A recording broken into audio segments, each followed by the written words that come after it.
The Prelude by William Wordsworth. Book 1. Yes, I remember when the changeful earth and twice 5 summers on my mind had stamped the faces of the moving year.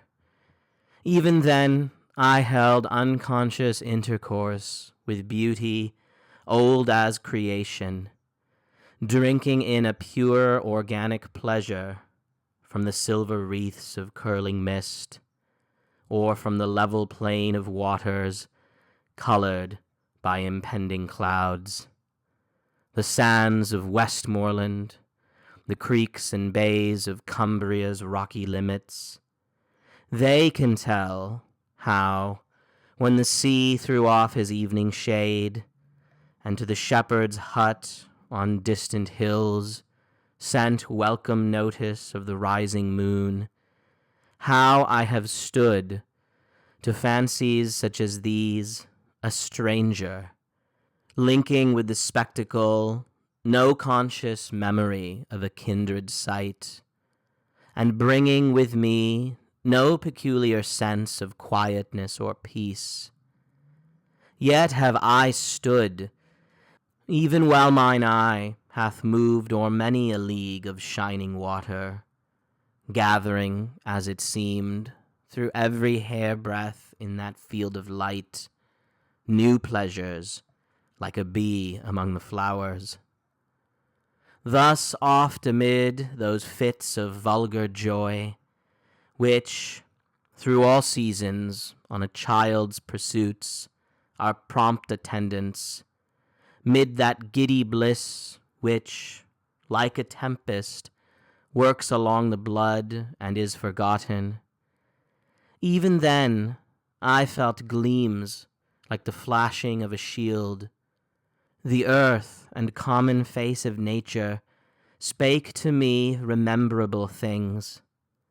Sometimes 'tis true, by chance collisions and quaint accidents, like those ill-sorted unions, work supposed of evil-minded fairies, yet not vain, not profitless, if haply they impressed collateral objects and appearances, albeit lifeless then, and doomed to sleep until maturer seasons called them forth to impregnate and to elevate the mind.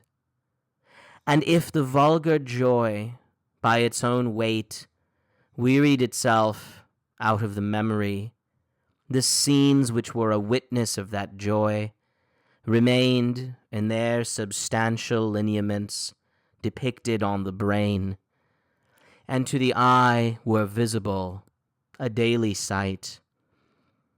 And thus, by the impressive discipline of fear, by pleasure and repeated happiness, so frequently repeated, and by force of obscure feelings representative of things forgotten, these same scenes, so bright, so beautiful, so majestic in themselves, though yet the day was distant, did become habitually dear, and all their forms and changeful colors by invisible links were fastened to the affections. I began my story early, not misled, I trust, by an infirmity of love for days disowned my memory, ere the breath of spring, planting my snowdrops among winter snows. Nor will it seem to thee, O friend, so prompt in sympathy, that I have lengthened out with fond and feeble tongue a tedious tale. Meanwhile, my hope has been that I might fetch invigorating thoughts from former years, might fix the wavering balance of my mind, and haply meet reproaches too, whose power may spur me on, in manhood now mature, to honorable toil. Yet should these hopes prove vain, and thus should neither I be taught to understand myself, nor thou to know with better knowledge, how the heart was framed of him thou lovest. Need I dread from thee harsh judgments, if the song be loath to quit those recollected hours that have the charm of visionary things, those lovely forms and sweet sensations that throw back our life and almost make remotest infancy a visible scene on which the sun is shining? One end at least hath been attained. My mind hath been revived. And if this genial mood desert me not, forthwith shall be brought down through later years the story of my life. The road lies plain before me. 'Tis a theme single and of determined bounds, and hence I choose it rather at this time than work of ampler or more varied argument, where I might be discomfited and lost.